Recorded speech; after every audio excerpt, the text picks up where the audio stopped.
Thank you very much. Thank you very, very much. Wow. And thank you, Dana. Thank you, Kid Rock, sometimes referred to as Bob. And thank you, Lee, right from the beginning. Thank you very much. What a talent. What a beautiful, beautiful song. Thank you. We rise together or we fall apart. I am running to be president for all of America, not half of America, because there is no victory in winning for half of America. So tonight, with faith and devotion, I proudly accept your nomination for President of the United States. Thank you.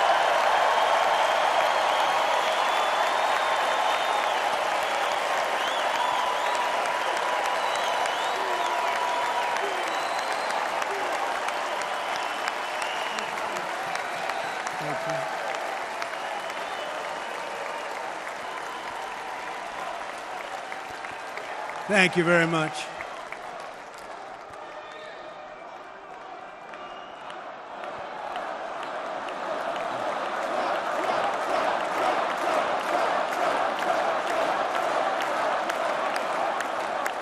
Thank you very much. And we will do it right. We're going to do it right. Let me begin this evening by expressing my gratitude to the American people for your outpouring of love and support following the assassination attempt at my rally on Saturday.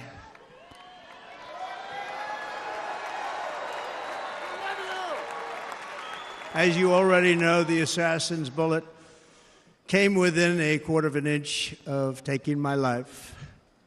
So many people have asked me, what happened? Tell us what happened, please. And therefore, I will tell you exactly what happened, and you'll never hear it from me a second time because it's actually too painful to tell. It was a warm, beautiful day in the early evening in Butler Township in the great Commonwealth of Pennsylvania. Music was loudly playing, and the campaign was doing really well. I went to the stage, and the crowd was cheering wildly. Everybody was happy. I began speaking very strongly, powerfully, and happily because I was discussing the great job my administration did on immigration at the southern border. We were very proud of it.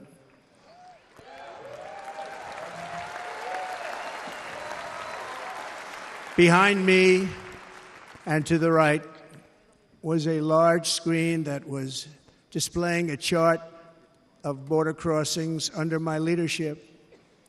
The numbers were absolutely amazing. In order to see the chart, I started to, like this, turn to my right and was ready to begin a little bit further turn, which I'm very lucky I didn't do, when I heard a loud whizzing sound and felt something hit me really, really hard on my right ear. I said to myself, wow, what was that? It can only be a bullet.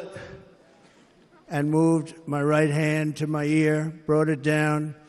My hand was covered with blood, just absolutely blood all over the place. I immediately knew it was very serious, that we were under attack, and in one movement proceeded to drop to the ground. Bullets were continuing to fly as very brave Secret Service agents rushed to the stage, and they really did. They rushed to the stage.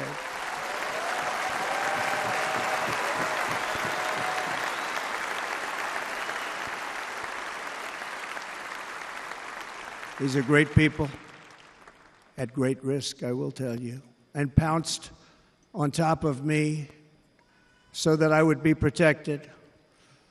There was blood pouring everywhere, and yet, in a certain way, I felt very safe because I had God on my side. I felt that.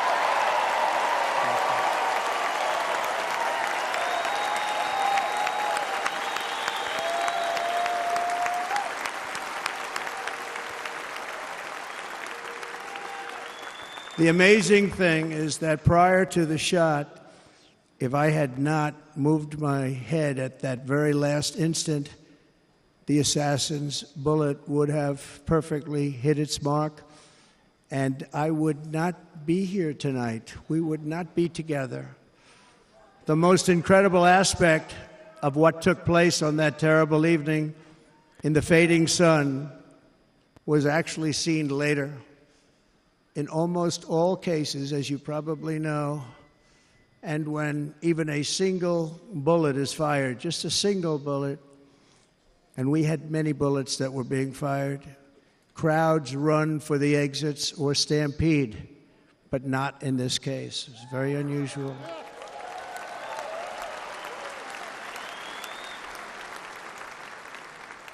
This massive crowd of tens of thousands of people stood by and didn't move an inch. In fact, many of them bravely but automatically stood up looking for where the sniper would be. They knew immediately it was a sniper. And then began pointing at him. You can see that if you look at the group behind me. That was just a small group compared to what was in front. Nobody ran, and by not stampeding, many lives were saved. But that isn't the reason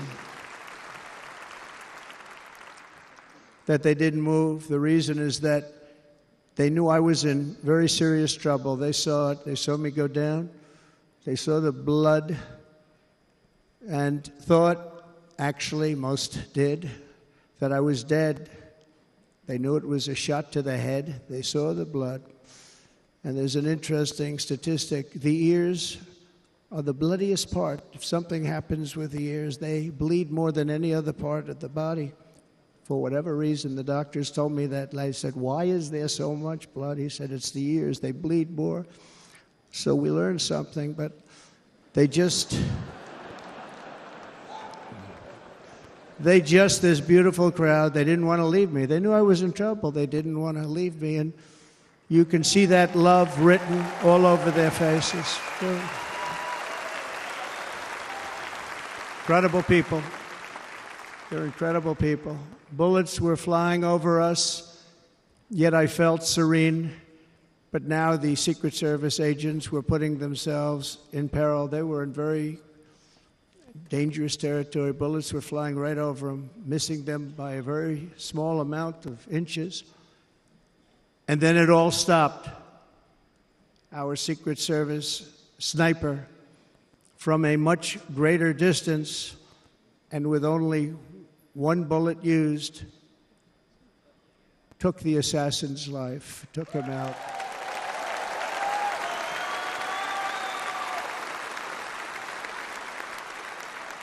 I'm not supposed to be here tonight. Not supposed to be here. No.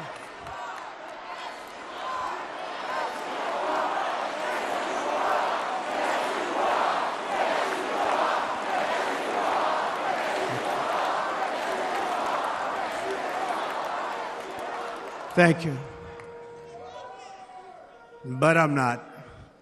And I'll tell you, I stand before you in this arena only by the grace of Almighty God.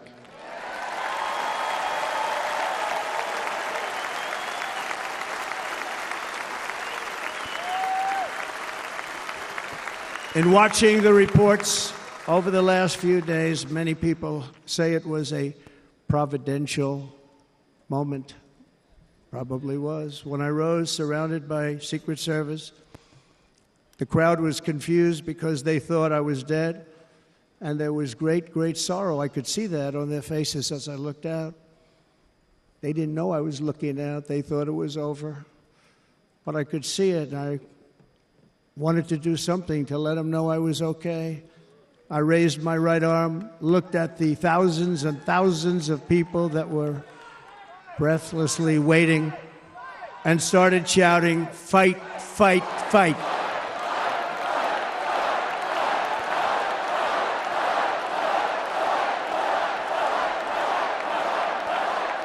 Thank you. Once my clenched fist went up, and it was high into the air. You've all seen that. The crowd realized I was okay and roared with pride for our country like no crowd I have ever heard before. Never heard anything like it. For the rest of my life, I will be grateful for the love shown by that giant audience of patriots that stood bravely on that fateful evening in Pennsylvania. Tragically, the shooter claimed the life of one of our fellow Americans, Corey, comparator, unbelievable person, everybody tells me. Unbelievable.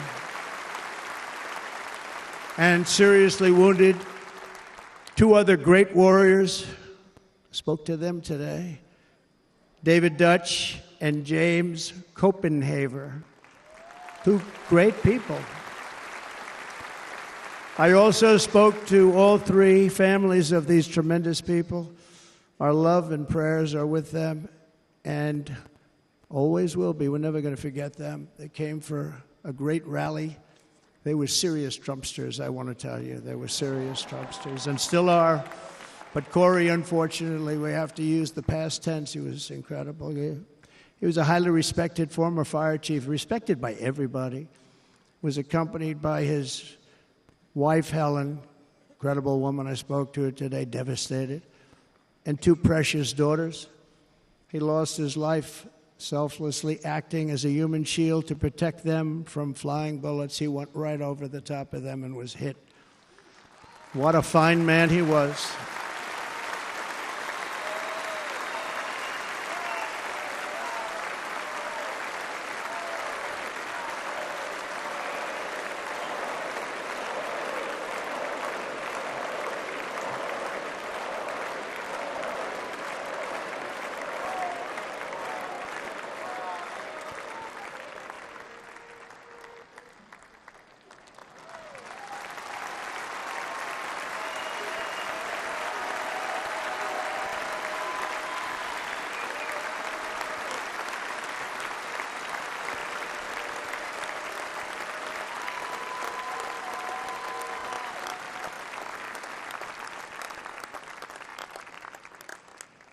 I want to thank the fire department and the family for sending his helmet, his outfit, and it was just something, and they're going to do something very special when they get it. But we did something which cannot match what happened, not even close. But I am very proud to say that over the past few days, we've raised $6.3 million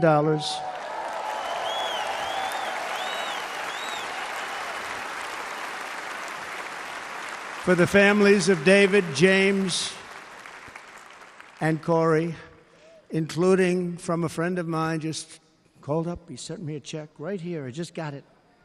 $1 million from Dan Newland. Thank you, Dan. And again, when speaking to the family, I told them, I said, well, I'm going to be sending you a lot of money, but it can't compensate. They all said the same thing. You're right, sir. We appreciate so much what you're doing, but nothing can take the place in the case of Corey. And the other two, by the way, they were very, very seriously injured, but now they're doing very well. They're going to be okay. They're going to be doing very well.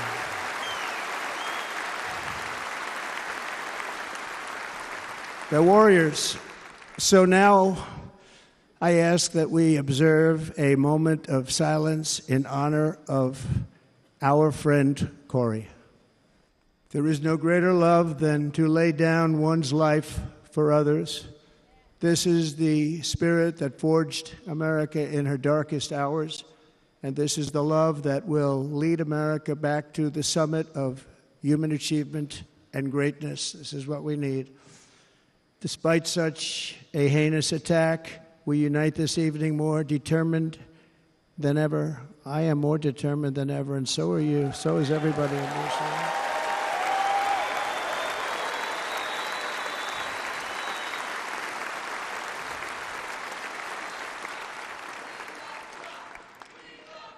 Thank you. Thank you very much.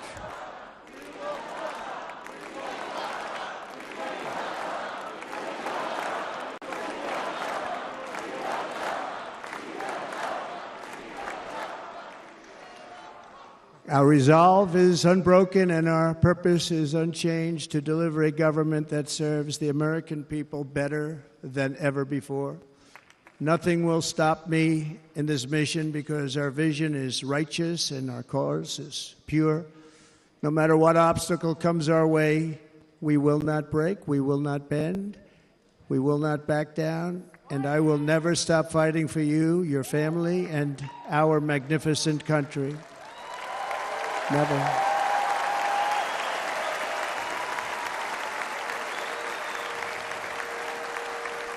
And everything I have to give with all of the energy and fight in my heart and soul, I pledge to our nation tonight. Thank you very much. I pledge that to our nation. We're going to turn our nation around, and we're going to do it very quickly. Thank you.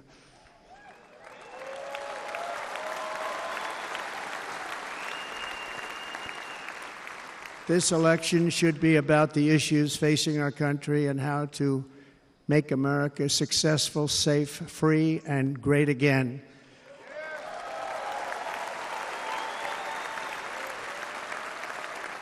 In an age when our politics too often divide us, now is the time to remember that we are all fellow citizens. We are one nation under God, indivisible, with liberty and justice for all.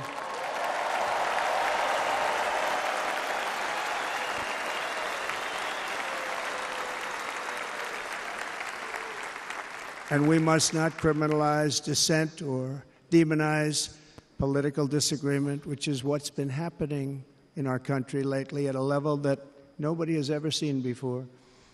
In that spirit, the Democrat Party should immediately stop weaponizing the justice system and labeling their political opponent as an enemy of democracy. Especially since that is not true. In fact, I am the one saving democracy for the people of our country.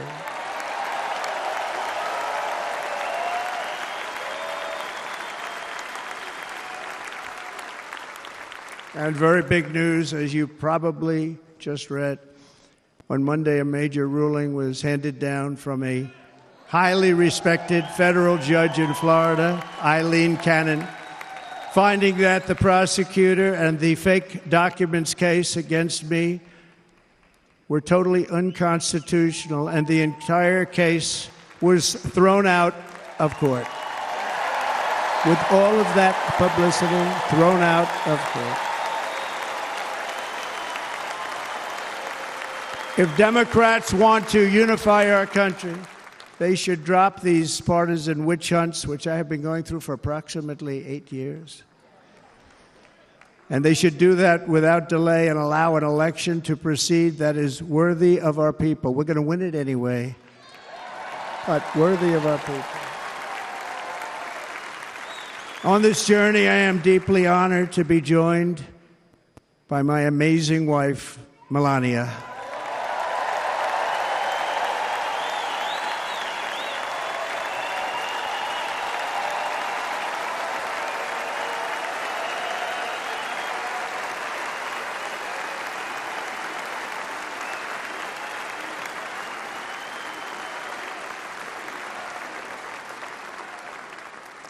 And Melania, thank you very much. You also did something really beautiful, a letter to America calling for national unity, and it really took the Republican Party by surprise. I will tell you, it was beautiful.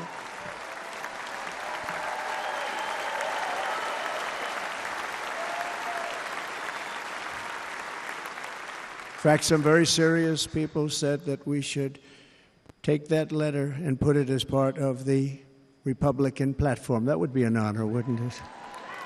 Right, Mr. Congressman?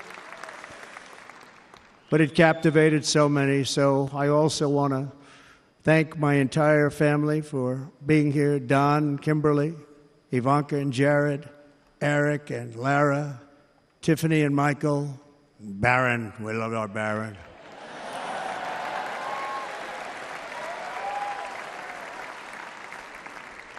And of course, my 10 wonderful grandchildren. You saw a few of them up there on my lap before.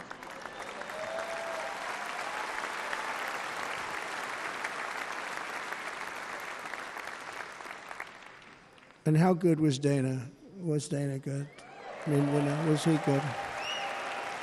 He was on probably the only vacation he's had in about, maybe ever, because he works, but about 10 years with his wife, very far away. I won't tell you where, but very, very far away, beautiful place. And my people called, and he said, I won't be able to do it. This is many, many years. I promised my wife I can't do it. And they came in, they said, Dana won't be able to do it, because he was my first, second, and third choice. I said, well, that's too bad, but I understand he's away, and that's good. It's good for him. And that was it. About 30 minutes later, she came back in, sir, Dana just called. He's going to do it. And his wife, she said, you can't turn him down. You just can't do it. You have to go. That's a good wife.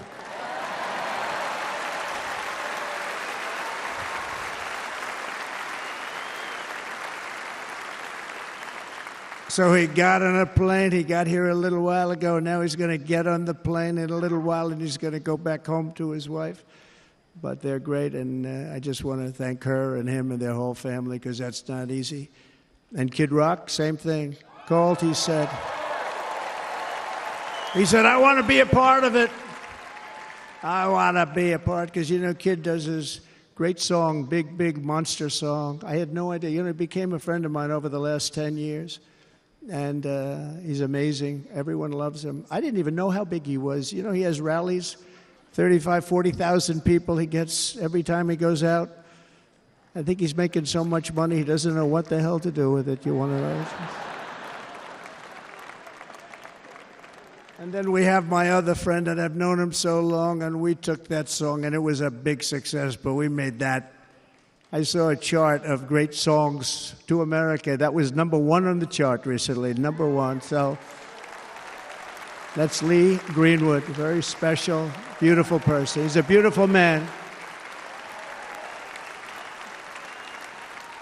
But they all wanted to be here. They called. And how about the Hulkster? How good was he? Is he up? Where is he?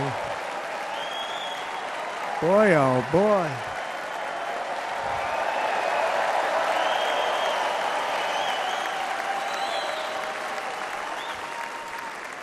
They may call that entertainment. I know about entertainment, but when he used to lift a 350-pound man over his shoulders and then bench press him 2 rows into the audience, I say, maybe entertainment, but he is one strong son of a gun. I will tell you, I watched it many times. There aren't a lot of entertainers that can do that, right?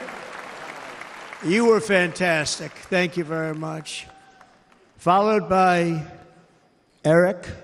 What was that all about? Boy, that was good. I didn't want to really come up here. But he was so great, and he's such a good young man. He went through a lot of trouble, and Don last night was incredible. They went through so much trouble. They got subpoenaed more than any people probably in the history of the United States. Every week they get another subpoena from the Democrats, crazy Nancy Pelosi, the whole thing, just boom, boom, boom. They've got to stop that, because they're destroying our country. We have to work on making America great again, not on beating people. And we won. We beat them in all. We beat them on the impeachments. We beat them on indictments. We beat them. But the time that you have to spend, if they would devote that genius to helping our country, we'd have a much stronger and better country.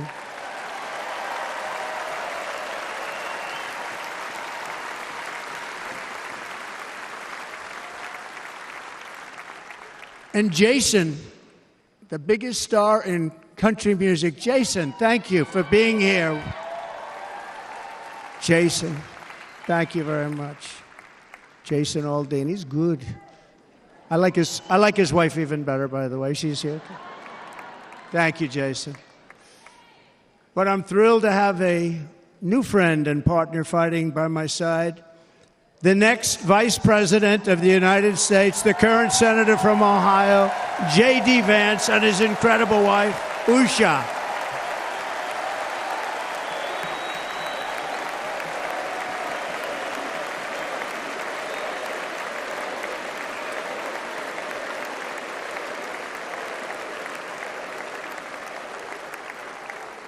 He's going to be a great Vice President. He's going to be great. He'll be with this country and with this movement, greatest movement in the history of our country, Make America Great Again. When they criticize it, they say, we're going to try and stop MAGA. I said, MAGA is Make America Great Again. What are you going to stop? There's nothing to stop. Then they say, oh, that's right. It's very tough to fight it. And all of the people that did try and fight it have failed. But he's going to be with us for a long time, and it was an honor to select him. Great, great student at Yale. His wife was a great student at Yale. They met at Yale. These are two smart people. So, J.D., you're going to be doing this for a long time. Enjoy the ride.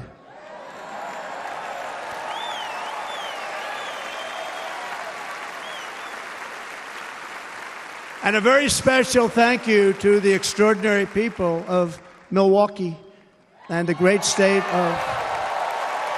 Oh, there they are. There they are. You are so easy to spot. And Green Bay's going to have a good team this year, right? They're going to have a good team. They're going to have a good team. Most of the audience doesn't like it, but it's true. You're going to have a very good team this year. And by the way, Wisconsin, we are spending over $250 million here creating jobs and other economic development all over the place. So I hope you will remember this in November and give us your vote. I am trying to buy your vote. I'll be honest about that.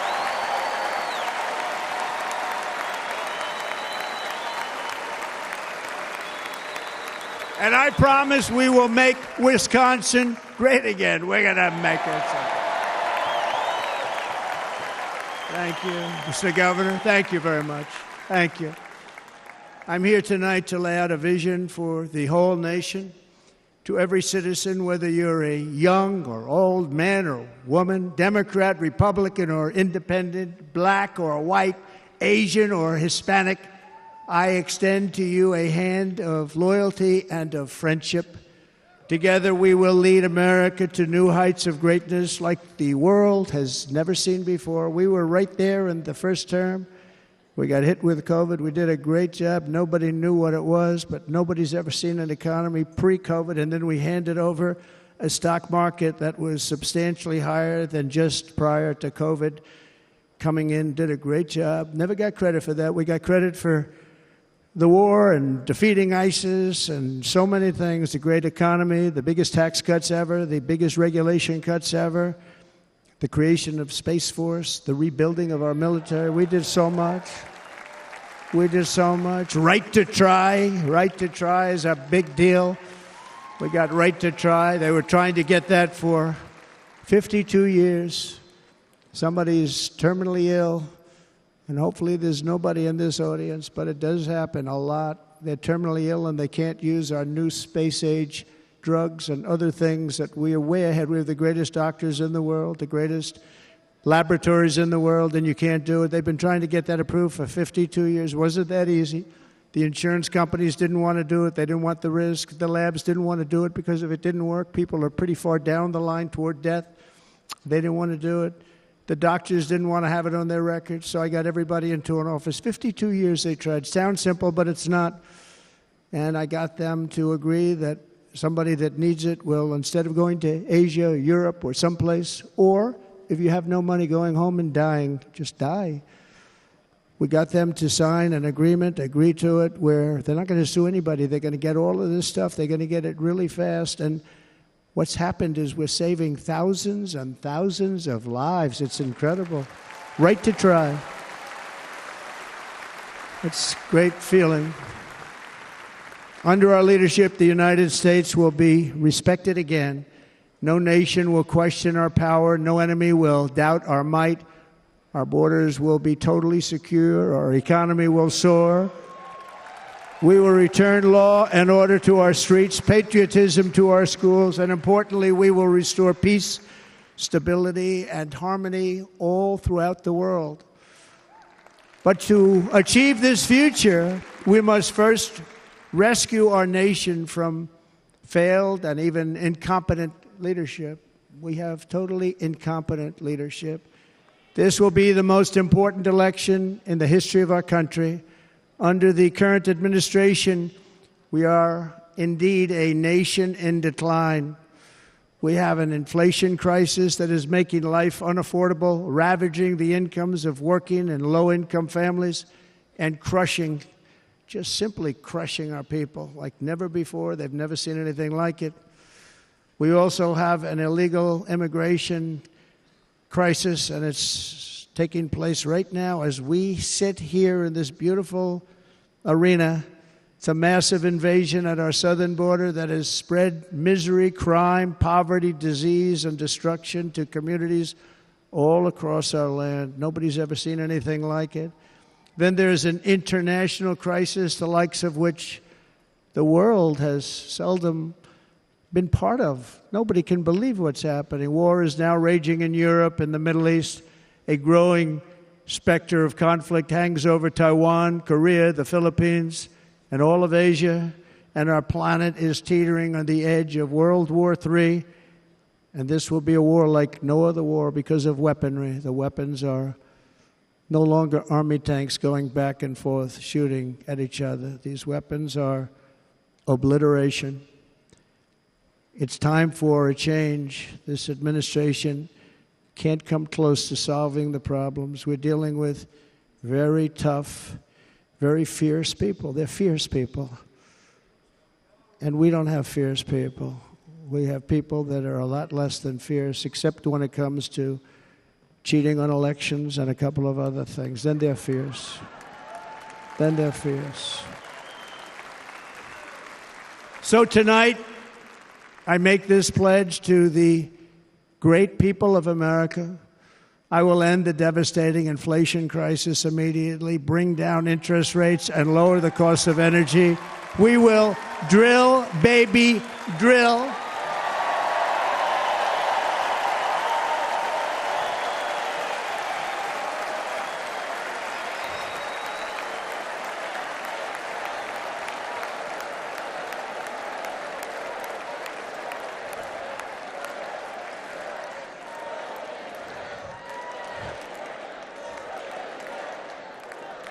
Can you believe what they're doing? But by doing that, we will lead a large-scale decline in prices. Prices will start to come down. Energy raised it. They took our energy policies and destroyed them. Then they immediately went back to them, but by that time, so much was lost. But we will do it at levels that nobody's ever seen before, and we'll end lots of different things. We'll start paying off debt and start lowering taxes even further. We gave you the largest tax cut. We'll do it more.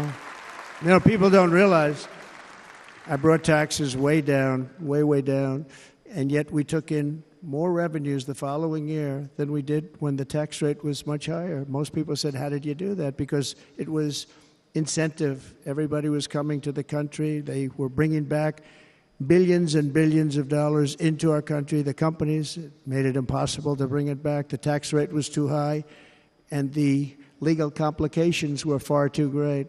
I changed both of them, and hundreds of billions of dollars by Apple and so many other companies were brought back into our nation, and we had an economy the likes of which no nation had ever seen. China, we were beating them at levels that were incredible. And they know it. They know it. We'll do it again, but we'll do it even better. I will end the illegal immigration crisis by closing our border and finishing the wall, most of which I've already built.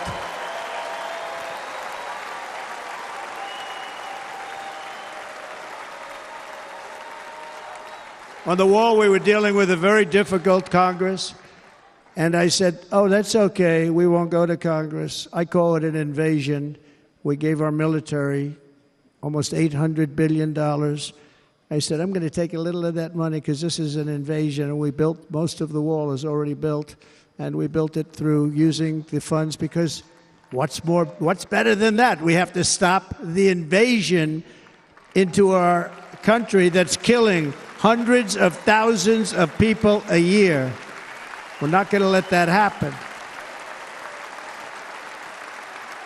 I will end every single international crisis that the current administration has created, including the horrible war with Russia and Ukraine, which would have never happened if I was president, and the war caused by the attack on Israel, which would have never happened if I was president. Iran was broke. Iran had no money. Now Iran has $250 billion. They made it all over the last 2.5 years. They were broke. I watched the other day on a show called Deface the Nation. Has anyone seen it? And they had a congressman who was a Democrat say, well, whether you like him or not, Iran was broke dealing with Trump. I told China and other countries, if you buy from Iran, we will not let you do any business in this country, and we will put tariffs on every product you do send in of 100% or more. And they said to me, well, I think that's about it. They weren't going to buy any oil. And they were ready to make a deal. Iran was going to make a deal with us. And then we had that horrible, horrible result that we'll never let happen again. The election result, we're never going to let that happen again. They used COVID to cheat. We're never going to let it happen again. And they took off all the sanctions, and they did everything possible for Iran. And now Iran is very close to having a nuclear weapon, which would have never happened. This is a shame what this administration, the damage that this administration has done. And I say it often, if you took the 10 worst presidents in the history of the United States, think of it, the 10 worst, added them up, they will not have done the damage that Biden has done. Only going to use the term once. Biden. I'm not going to use the name anymore, just one time. The damage that he's done to this country is unthinkable. It's unthinkable. Together we will restore vision, strength, competence, and we're going to have a thing called common sense making most of our decisions, actually. It's all common sense. Just a few short years ago, under my presidency, we had the most secure border and best economy in the history of our country, in the history of the world. We had the greatest economy in the history of the world. We had never done anything like it. We were beating every country, including China, by leaps and bounds. Nobody had seen anything like it. We had no inflation. Soaring incomes were going. Nobody can believe it. You can't believe what happened 4 years ago is happening now in reverse. And the world was at peace. Inflation has been a killer for our country. No matter what you make it doesn't matter because inflation is eating you alive. People that were putting away money, they were making great wages, the highest they've ever made, but they were putting away a lot of money. Now they are just being destroyed. They're not putting away anything. They're barely living. They're going into savings accounts. They're taking out their money to live because of inflation. Inflation, remember, it's called a country buster. You can go back to Germany from 100 years ago. You can go back to any country that suffered great inflation. We've suffered the worst inflation we've ever had. But go back and see what's happened to those countries. We've had the worst inflation we've ever had under this person. But in less than 4 years, our opponents have turned incredible success into unparalleled tragedy and failure. It's been a tremendous failure. Today, our cities are flooded with illegal aliens. Americans are being squeezed out of the labor force and their jobs are taken. And by the way, you know who's taking the jobs that are created? 107% of those jobs are taken by illegal aliens. And you know who's being hurt the most by millions of people pouring into our country? The black population and the Hispanic population, because they're taking the jobs from our black population, our Hispanic population, and they're also taking them from unions. The unions are suffering because of it. Thank you. Thank you. I like you too. Thank you very much. Inflation has wiped out the life savings of our citizens and forced the middle class into a state of depression and despair. That's what it is. It's despair and depression. We cannot and will not let this continue. Less than 4 years ago, we were a great nation, and we will soon be a great nation again. We're going to be a great nation again.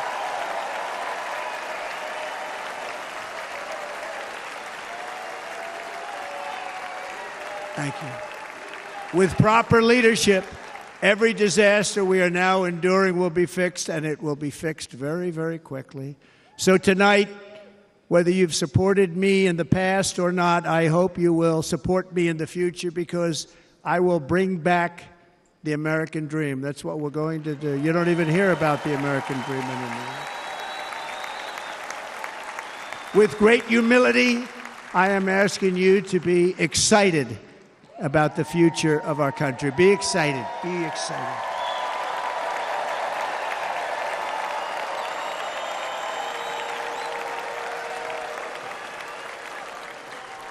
And by the way, the news reports, look at all of those big networks. Look at them. They're all here. But every one of them has said this could be the most organized, best run, and most enthusiastic convention of either party that they've ever seen. Every single one.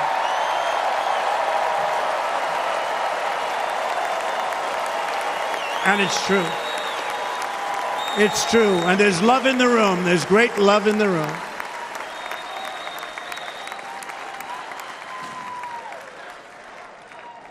So I better finish strong.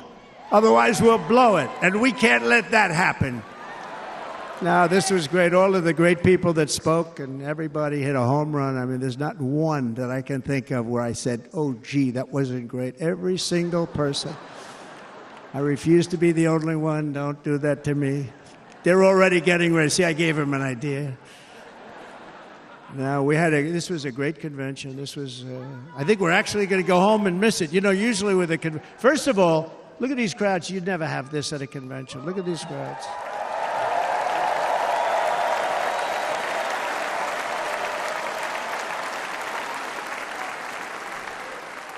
Love. It's about love. This week, the entire Republican Party has formally adopted an agenda for America's renewal, and you saw that agenda.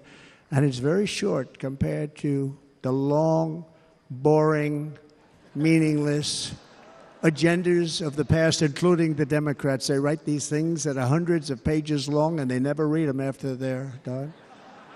In their case, fortunately, they don't read them because they're pretty bad. It's a series of bold promises that we will swiftly implement when you give us a Republican House.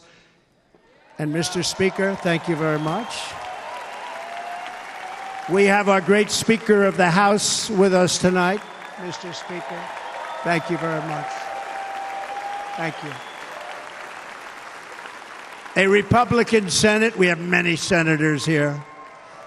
And send me back to our beautiful White House just a few short months from now. We're talking about just months. It can't come fast enough. We have to get it done. First, we must get economic relief to our citizens. Starting on day one, we will drive down prices and make America affordable again. We have to make it affordable. It's not affordable. People can't live like this. Under this administration, our current administration, groceries are up 57%, gasoline is up 60% and 70%, mortgage rates have quadrupled.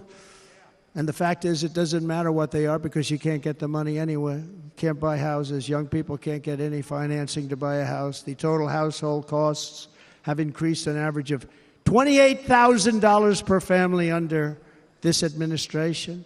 Republicans have a plan to bring down prices and bring them down very, very rapidly. By slashing energy costs, we will in turn reduce the cost of transportation, manufacturing, and all household goods. So much starts with energy. And remember, we have more liquid gold under our feet than any other country by far. We are a nation that has the opportunity to make an absolute fortune with its energy. We have it, and China doesn't. Under the Trump administration, just 3.5 years ago, we were energy independent. But soon, we will actually be better than that. We will be energy dominant and supply not only ourselves, but we will supply the rest of the world with numbers that nobody has ever seen, and we will reduce our debt, $36 trillion. We will start reducing that, and we will also reduce your taxes still further.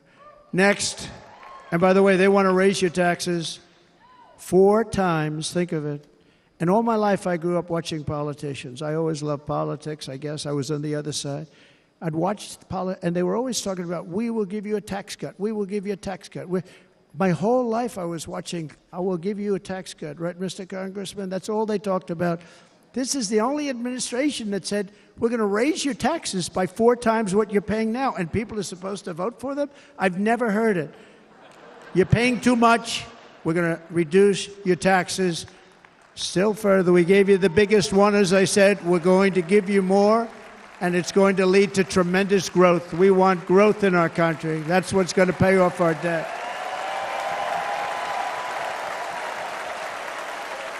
And next, we will end the ridiculous and actually incredible waste of taxpayer dollars that is fueling the inflation crisis. They spent trillions of dollars on things having to do with the Green New Scam. It's a scam. And that's caused tremendous inflationary pressures in addition to the cost of energy. And all of the trillions of dollars that are sitting there not yet spent, we will redirect that money for important projects like roads, bridges, dams, and we will not allow it to be spent on meaningless Green New Scam ideas.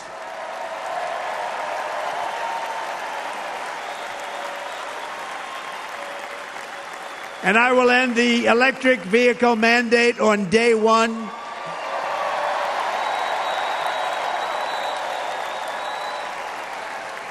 Thereby saving the U.S. auto industry from complete obliteration, which is happening right now, and saving U.S. customers thousands and thousands of dollars per car. And right now, as we speak, large factories just started are being built across the border in Mexico. So with all the other things happening on our border, and they're being built by China to make cars and to sell them into our country. No tax, no anything.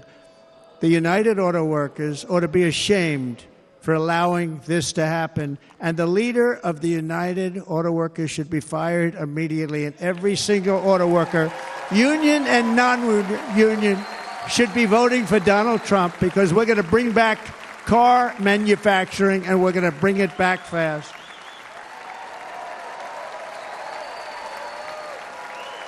They're building some of the largest auto plants anywhere in the world. Think of it, in the world. We're going to bring it back. We're going to make them. We don't mind that happening, but those plants are going to be built in the United States, and our people are going to man those plants.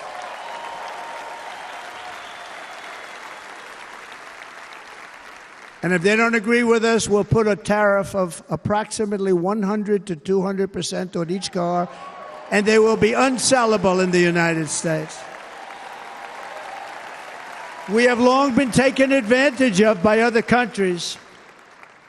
And think of it, oftentimes these other countries are considered so-called allies. They've taken advantage of us for years. We lose jobs, we lose revenue, and they gain everything and wipe out our businesses, wipe out our people. I stopped it for 4 years. I stopped it, and we're really ready to make changes like nobody had seen before. And remember, USMCA, I got rid of NAFTA, the worst trade deal ever made, and replaced it with USMCA, which is, they say, the best trade deal ever made. Actually, probably the best trade deal was the deal I made with China, where they buy $50 billion worth of our product. They were buying nothing. They buy $50 billion worth. They had to. But I don't even talk about it because of COVID. I don't even mention it, frankly, because of what happened with the China virus.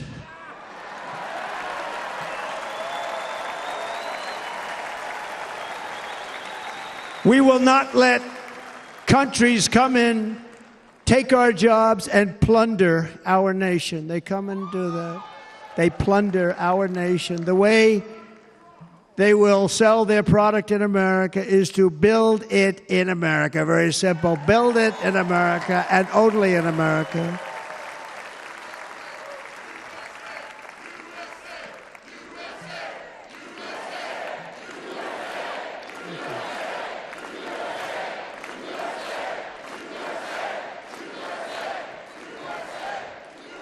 And this very simple formula, and Congress has to go along with us, and they will. This very simple formula will create massive numbers of jobs. We will take over the auto industry again, and many, many hundreds of thousands of jobs. We lost so many jobs over the years. If you go back 20, 25 years, they've stolen, going to China and Mexico, about 68% of our auto industry manufacturing jobs. We're going to get them all back. We're going to get them all back, every one of them. At the center of our plan for economic relief are massive tax cuts for workers that include something else that's turned out to be very popular, actually. Here it's very popular, in this building and all those hotels that I saw that are so nice. I'm staying in a nice one. It's called no tax on tips. No tax on tips. No tax on tips.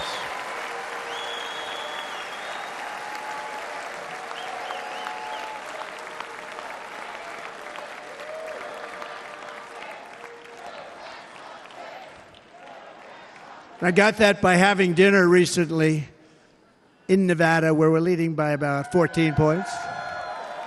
Hello. I'll see you there very soon, everybody. And we're having dinner at a beautiful restaurant in the Trump building on the Strip, and it's a great building, and the waitress comes over. How's everything going? A really nice person. How's everything? Oh, sir, it's so tough. The government's after me all the time on tips, tips, tips. I said, well, they give you cash. Would they be able to find him? She said, actually, and I didn't know this, she said, very little cash is given. It's all put right on the check. And they come in and they take so much of our money, it's just ridiculous, and they don't believe anything we say. And they've just hired, as you know, 88,000 agents to go after them even more. And I said, this shows the level of my, most people go out, they hire consultants, they pay them millions of dollars. But I said to her, let me just ask you a question. Would you be happy if you had no tax on tips? She said, what a great idea. I got my information from a very smart waitress. That's better than spending millions of dollars. And everybody loves it. Waitresses and caddies and drivers and everybody. It's a large group of people that are being really hurt badly. They make money, let them keep their money. I'm going to protect Social Security and Medicare. Democrats are going to destroy Social Security and Medicare because all of these people, by the millions they're coming in, they're going to be on Social Security and Medicare and other things, and you're not able to afford it. They are destroying your Social Security and your Medicare. Under my plan, incomes will skyrocket, inflation will vanish completely, jobs will come roaring back, and the middle class will prosper like never, ever before, and we're going to do it very rapidly.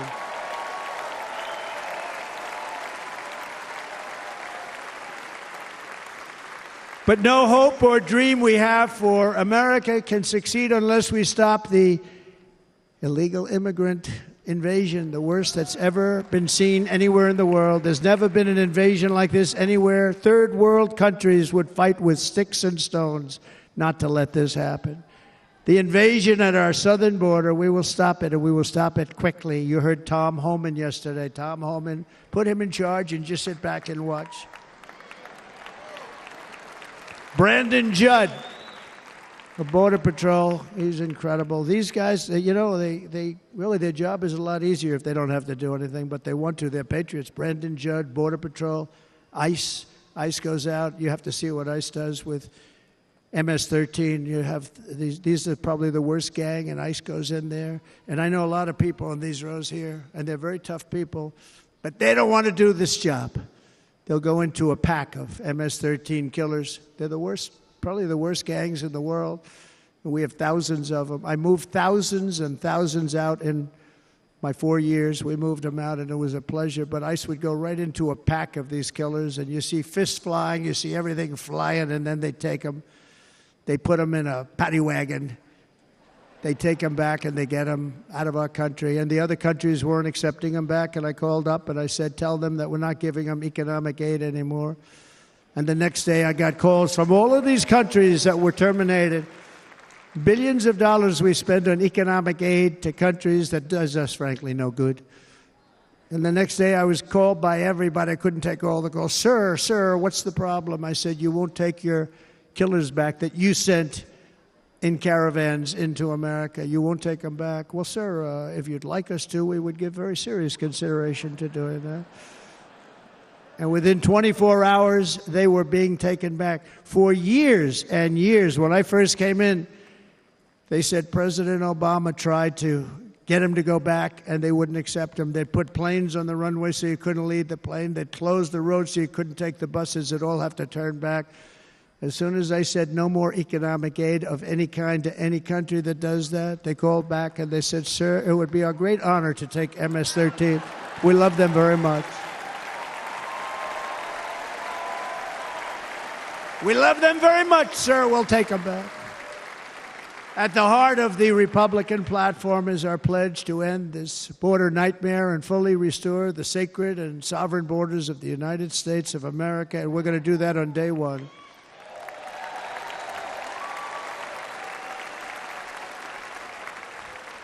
That means two things on day one, right? Drill, baby, drill, and close our borders.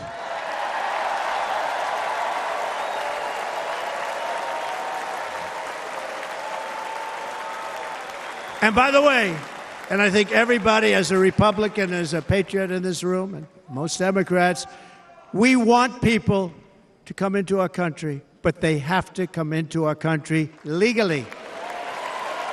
Legally. Less than 4 years ago, I handed this administration the strongest border in American history.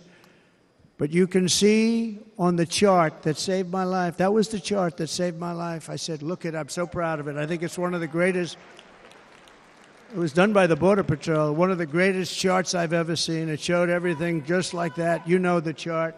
Oh, there it is. That's pretty good. Wow. Last time I put up that chart, I never really got to look at it. But without that chart, I would not be here today.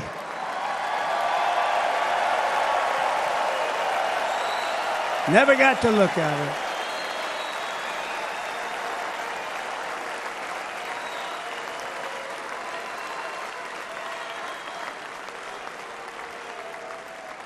I said, you got to see this chart. I was so proud of it, and by the time I got to there, I never got to see it that day.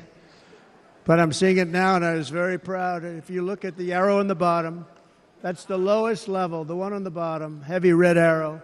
That's the lowest level of illegal immigrants ever to come into our country in recorded history, right there. Right there. And that was my last week in office. And then you see what happened after I left. Look at the rest. And if you go out a little bit further, it's getting to be a little bit old, but I love it anyway, right?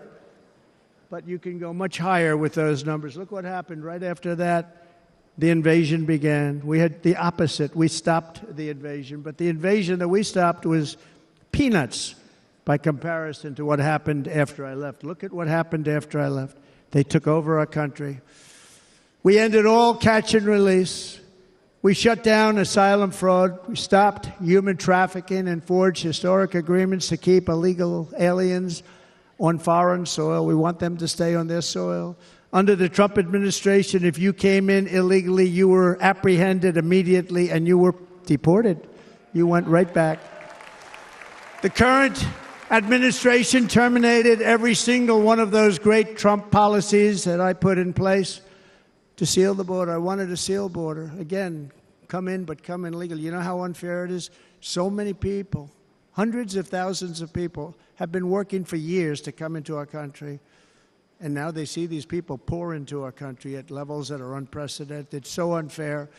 And we're not going to do it. We're not going to stand for it. They suspended wall construction, ended remain in Mexico. We had a policy, remain in Mexico. You think that was easy to get from the Mexican government? But I said, you must give it to us. If you don't give it to us, there will be repercussions. And they gave it to us. But not easy. Canceled our Safe Third agreements. Demolished Title 42, implemented nationwide catch and release. That's catch and release, where we catch them and release them into our country. We catch them and release them into Mexico. There's a slight difference. And took 93, this is the previous administration, 93 executive actions to throw open our border to the world. The entire world is pouring into our country because of this very foolish administration. The greatest invasion in history is taking place right here in our country. They are coming in from every corner of the earth, not just from South America, but from Africa, Asia, the Middle East. They're coming from everywhere. They're coming at levels that we've never seen before. It is an invasion indeed, and this administration does absolutely nothing to stop them.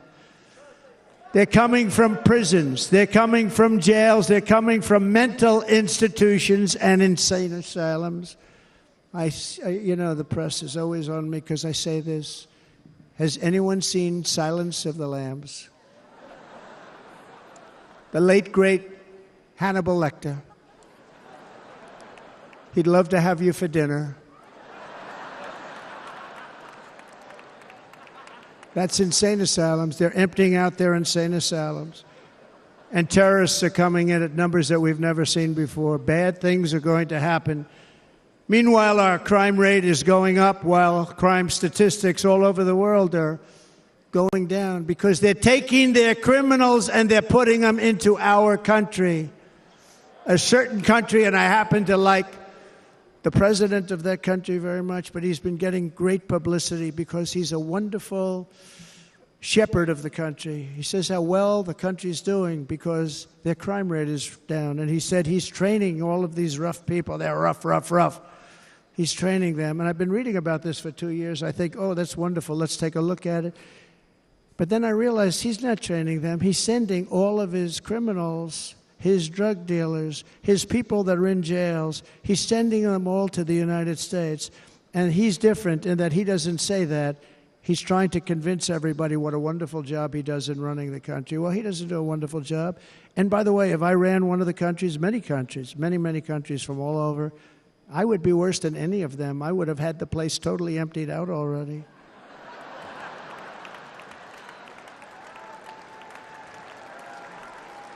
But we become a dumping ground for the rest of the world, which is laughing at us. They think we're stupid. And they can't believe that they're getting away with what they're getting away with, but they're not going to be getting away with it for long. That's what I can tell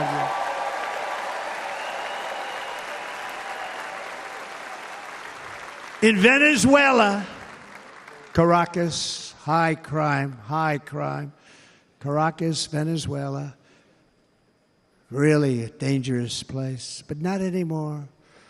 Because in Venezuela, crime is down 72%. In fact, if they would ever win this election, I hate to even say that, we will have our next Republican convention in Venezuela because it will be safe. Our cities will be so unsafe, we won't be able.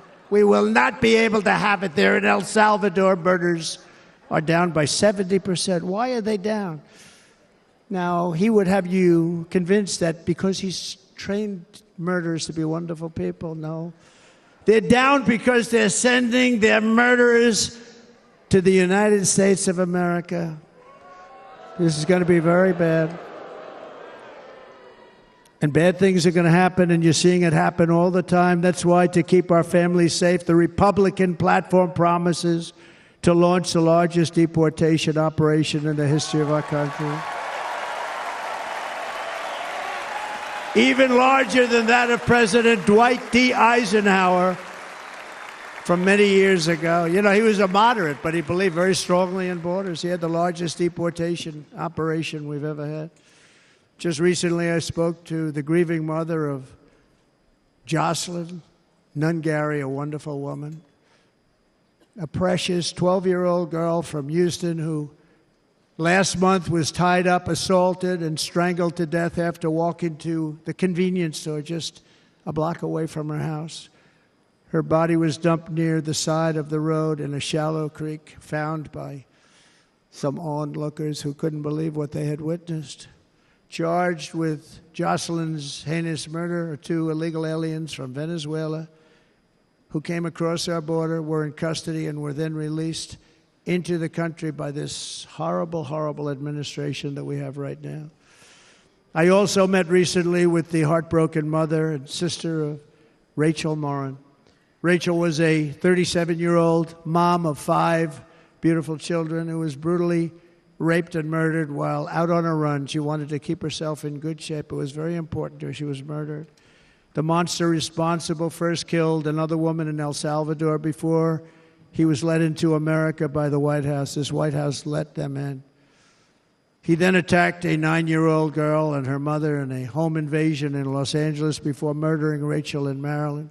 Traveled all throughout the country, doing tremendous damage. Rachel's mother will never be the same. I spent time with her. She will never be the same. I've also met with the wonderful family of Laken Riley, the brilliant 22-year-old nursing student. She was so proud of being first in her class, who was out for a jog on the campus of the University of Georgia when she was assaulted, beaten, and horrifically killed. Yet another American life was stolen by a criminal alien set free by this administration. And these were incredible people we're talking about. These were incredible people who died. Tonight, America, this is my vow. I will not let these killers and criminals into our country.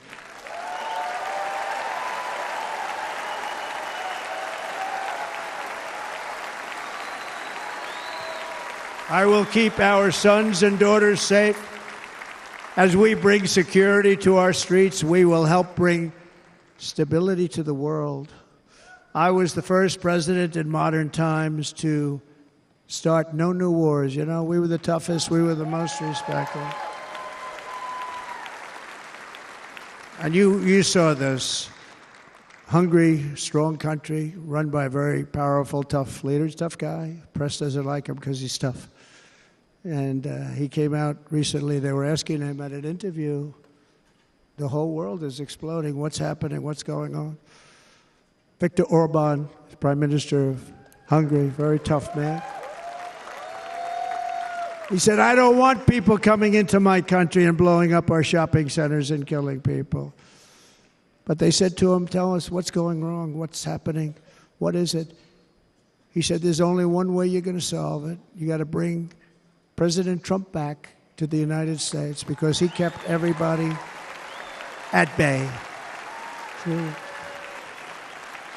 He used a word I wouldn't use because I can't use that word, because you'd say it was braggadocious. The press would say he was a braggart. I'm not a braggart. But Viktor Orban said it. He said Russia was afraid of him. China was afraid of him. Everybody was afraid of him. Nothing was going to happen. The whole world was at peace. And now the world is blowing up around us. All of these things that you read about were not going to happen. Under President Bush, Russia invaded Georgia. Under President Obama, Russia took Crimea. Under the current administration, Russia is after all of Ukraine. Under President Trump, Russia took nothing.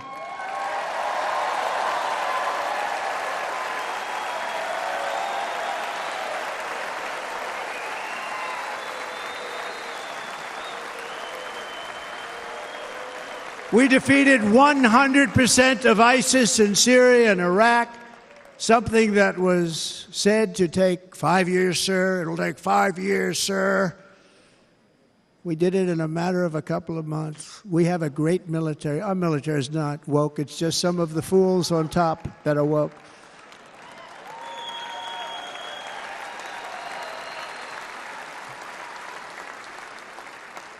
I got along very well. North Korea, Kim Jong-un, I got along very well with him. The press hated when I said that. How could you get along with him? Well, you know, it's nice to get along with somebody who has a lot of nuclear weapons or otherwise, isn't it?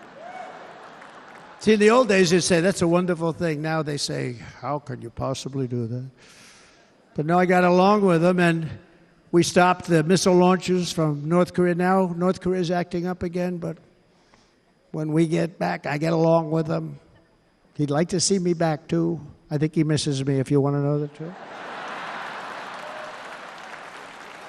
Our opponents inherited a world at peace and turned it into a planet of war. We're in a planet of war. Look at that attack on Israel. Look at what's happening with Ukraine. The cities are just bombed out. How can people live like that where buildings, massive buildings, are falling to the ground? It began to unravel with the disastrous withdrawal from Afghanistan, the worst humiliation in the history of our country. We have never had a humiliation like that. 13 heroic U.S. service members were tragically and needlessly killed. 45 others were horrifically wounded. Nobody ever talks about them. No arms, no legs, face explosions, horrifically wounded.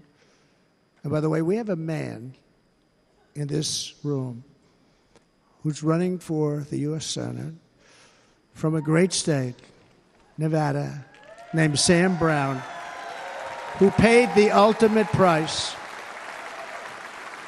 Thank you, Sam. Thank you, Sam. Thank you. He paid the biggest price probably ever paid by anybody that is running for office, and I think he's going to do great. He's running against a person that is not good, not respected, a total lightweight. But Sam, I think, paid, really, we were talking about it with some of the senators that are working so hard for Sam, but he paid the biggest price of any senator ever to run for the Senate. I don't think anybody's ever what he did. He was a real hero, a really great person. And he's running, and I hope that everybody gets out and votes for Sam Brown.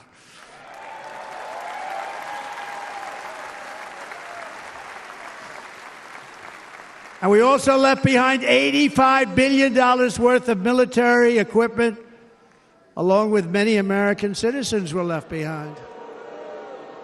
Many, many American citizens, emboldened by that disaster. Russia invaded Ukraine. They saw this group of people that were incompetent. We took the soldiers out first. No, we're going to take the soldiers out second. If they would have followed my plan, we had a great plan.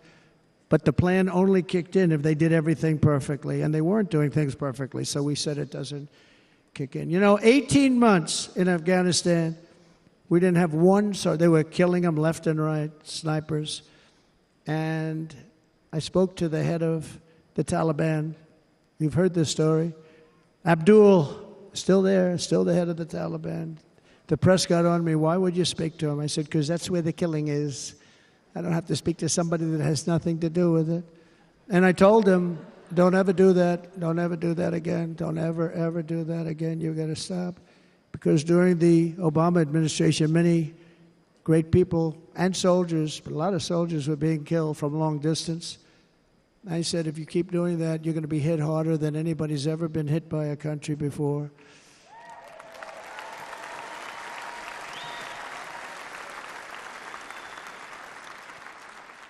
And he said, I understand, Your Excellency. He called me Your Excellency. I wonder if he calls the other guy Your Excellency. I doubt it. The other guy gave him everything. I mean, what kind of a deal was that? He walked out, gave him everything. Do you know that right now Afghanistan is one of the largest sellers of weapons in the world? They're selling the brand new, beautiful weapons that we gave them. But think of it.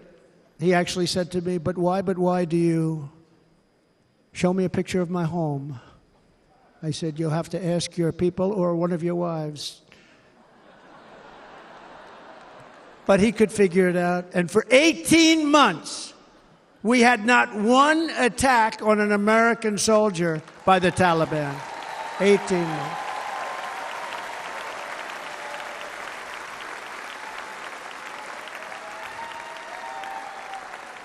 And then we had that horrible day where soldiers were killed. I was not there because of a ridiculous election. But we had that horrible attack. And they also gave up Bagram, one of the biggest bases anywhere in the world, air bases anywhere in the world, the longest runways, most powerful, hardened, thickened runways. We gave it up. And I liked it not because of Afghanistan. I liked it because of China. It's 1 hour away from where China makes their nuclear weapons. And you know who has it now? China has it now. We were keeping that. And now China is likewise circling Taiwan, and Russian warships and nuclear submarines are operating 60 miles off the coast in Cuba. Do you know that? No, the press refuses to write about it. If that were me running this country and we had nuclear submarines in Cuba, I will tell you that headlines every day would be, what's wrong with our president? You don't even hear this. You're not hearing about this. Russia has nuclear submarines and warships 60 miles away, Mr. Congressman, from Miami, by the way, happens to be here. Correct? In Cuba. And that would not be stood for if it were somebody else. They don't want to mention it, but now maybe they will. And the entire world, I tell you this, we want our hostages back, and they better be back before I assume office, or you will be paying a very big price.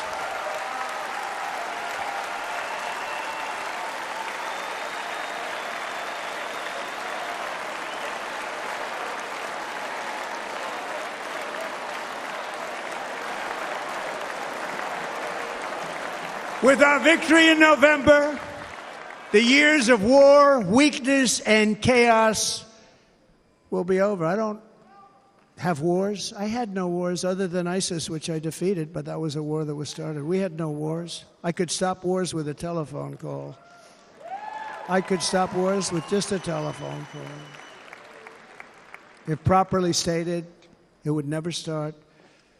We will replenish our military and build an Iron Dome missile defense system to ensure that no enemy can strike our homeland.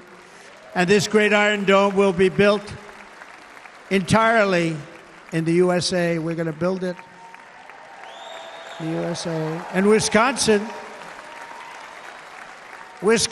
just like I gave you that massive ship contract, and you're doing a very nice job, Governor, right? Thank you, Governor. And they're doing a great job. In fact, I had a little design change, and we gave them a tremendous for essentially what we used to call destroyers. These are now the most beautiful. They look like yachts. I said, we have to take the bow, and we have to make it a little nicer and a little point at the top instead of a flat nose. And the people at the shipyard said, this guy sort of knows what he's doing. We have the most beautiful ships, right, Governor? And everybody's sitting over there.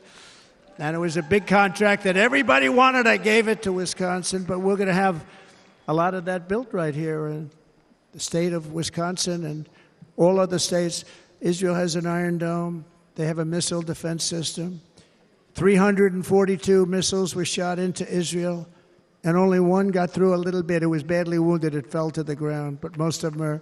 And Ronald Reagan wanted this many years ago, but we really didn't have the technology many years ago. Remember, they called it Starship, spaceship, anything to mock him.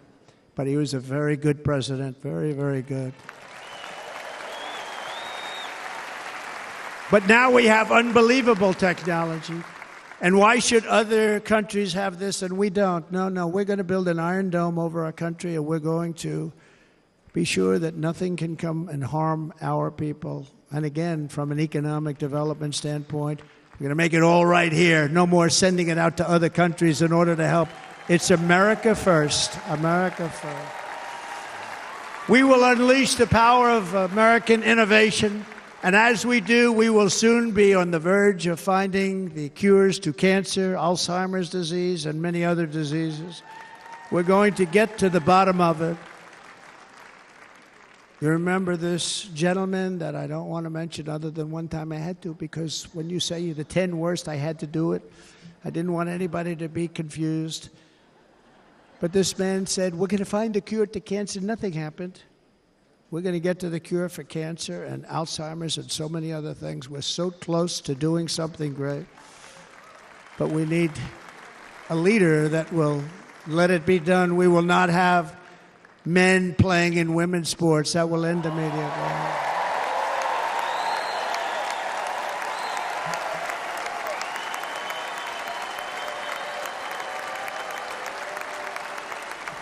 And we will restore and renovate our nation's once great cities, making them safe, clean, and beautiful again.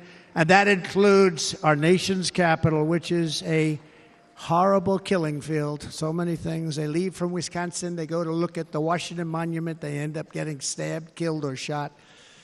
We will be very soon very proud of our capital, again, Washington, D.C.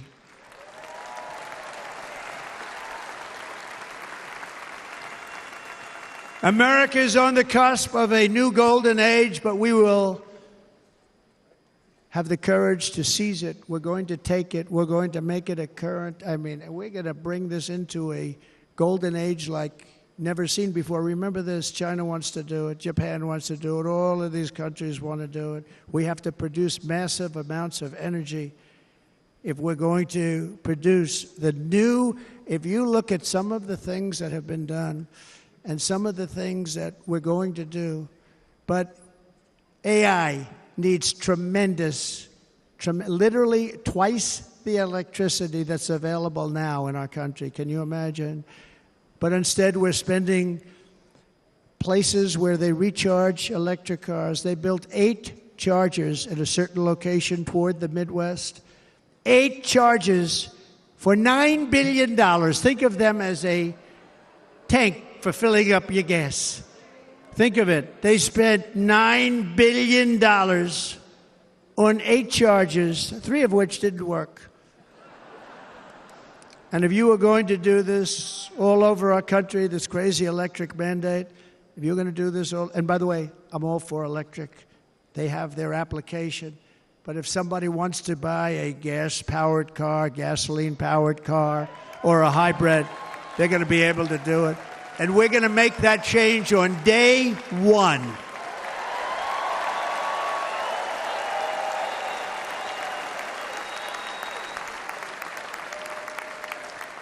So to conclude, just a few short days ago, my journey with you nearly ended. We know that. And yet, here we are tonight, all gathered together, talking about the future, promise, and a total renewal of a thing we love very much. It's called America. We live in a world of miracles. None of us knows God's plan or where life's adventure will take us. I want to thank Franklin Graham for being here tonight. He's an outstanding man. He wrote me a note recently. I have a lot of respect for him. Sir, I love your storytelling. I think it's great in front of these big rallies. But, sir, please do me one favor. It won't make any difference. Please don't use any foul language. I was a little embarrassed. He said, it won't make any difference. Actually, it does. The story's not quite as good, but I've been very good. The story is not quite as good, to be honest. I've got to have a little talk with Franklin, but he was great. He's a great gentleman. His father was so incredible, Billy Graham. My father used to love taking me to see Billy Graham. My father would take me to see Billy Graham at Yankee Stadium. He had the biggest rallies you've ever seen. He was a good rally guy, too. But he'd get up, and he was a fantastic guy. My father loved Billy Graham. But I love Franklin Graham. I think Franklin's been fantastic, and I'm working so hard to adhere to his note to me. I'm working hard on it, Franklin. But if the events of last Saturday make anything clear, it is that every single moment we have on earth is a gift from God.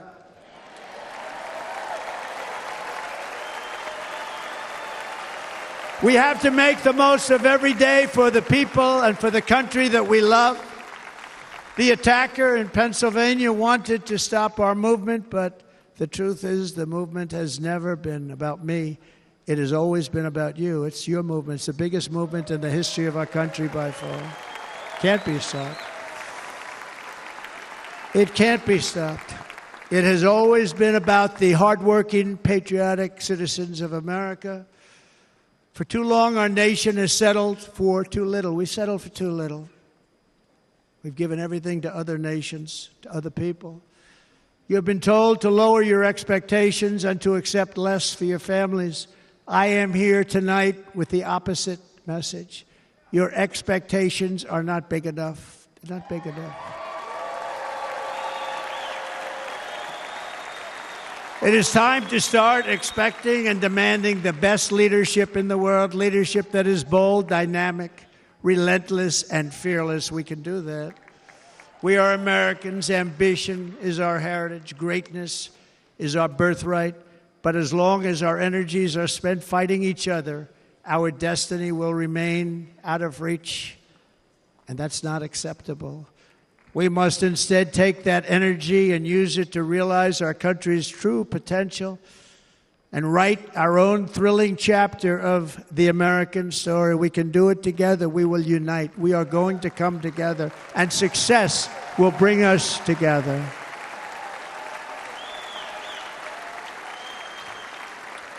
It is a story of love, sacrifice, and so many other things. And remember the word, devotion. It's unmatched devotion.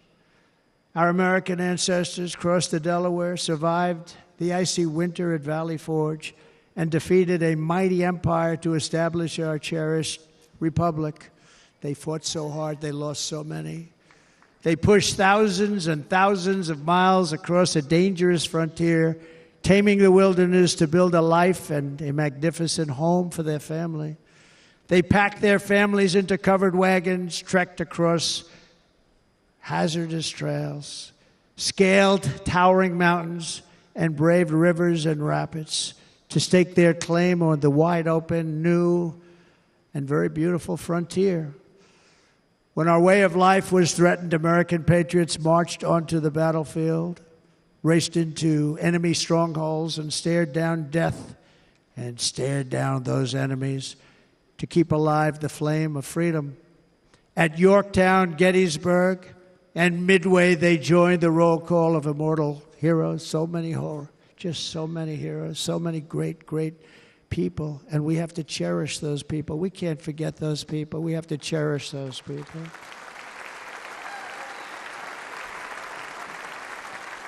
And building monuments to those great people is a good thing, not a bad thing. They saved our country. No challenge was too much. No hardship was too great. No enemy was too fierce. Together, these patriots soldiered on and endured, and they prevailed because they had faith in each other, faith in their country, and above all, they had faith in their God.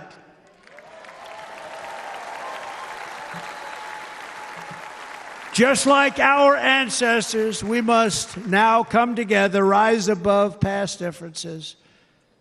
Any disagreements have to be put aside and go forward, united as one people, one nation, pledging allegiance to one great, beautiful, I think it's so beautiful, American flag.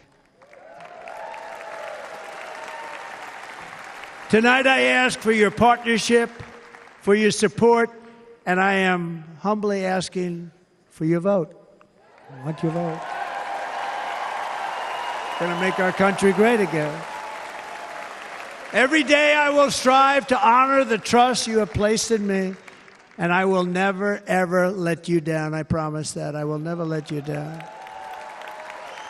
To all of the forgotten men and women who have been neglected, abandoned, and left behind, you will be forgotten no longer. We will press forward, and together we will win, win, win.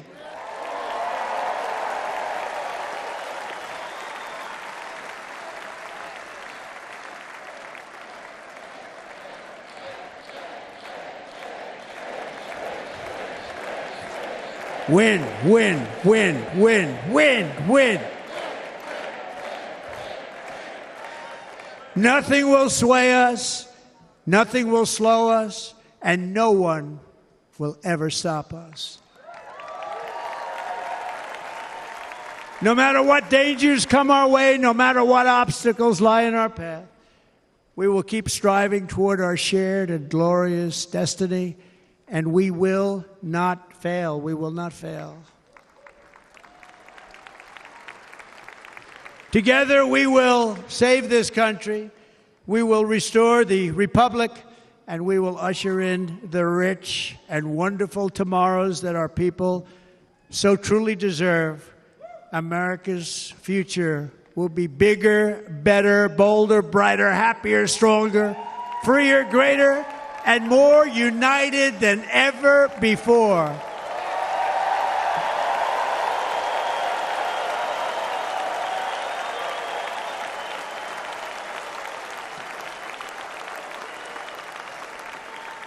And quite simply put, we will very quickly make America great again.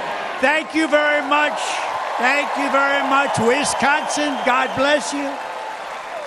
God bless you, Wisconsin, and God bless the United States of America, our great country. Thank you very much, everybody. Thank you.